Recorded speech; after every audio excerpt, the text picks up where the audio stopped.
مخيم خط النسخ لأول مرة في الجزائر. بسم الله.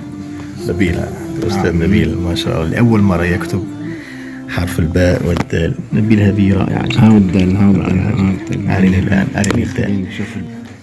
ما شاء الله الأستاذ مكاوي مراد. ما رأيك بهذا الباء بالحساب السحري؟ لأول مرة تكتب باء صح؟ نعم. ما شاء الله أبدعت. ما شاء الله ما شاء الله. تصحيحات الأستاذ مولاي ما شاء الله. ابتسامة مميزة. ما شاء الله. مع مفرحة كما قال مع شوقي بحجم أكثر من 1 سنتيم، وهنا نصف ميلي، وهنا ما شاء الله ما شاء الله ميلي. يومين كاملين ليل نهار تدريبات. الآن مرنا بالعاصمة ثم ولاية البرج، ولاية سطيف. ما شاء الله أخ فؤاد ما شاء الله.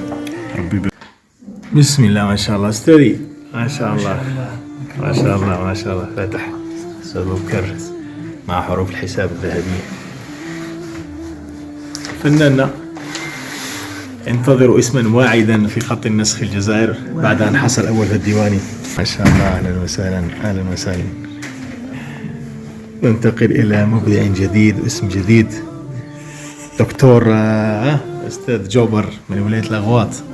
ما شاء الله. انظر حروف النسخ، قلم خطاط شوقي.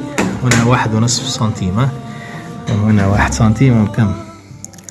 ما شاء الله. أستاذ أسامة ولاية مسيلة ولاية الأغواط.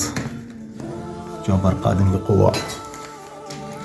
البويرة حاضرة معنا مع أستاذ رياض أستاذ اللغة الإنجليزية. ما شاء الله. ننتقل إلى ولاية جيجل.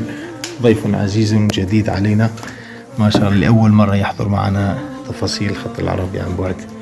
بالتوفيق.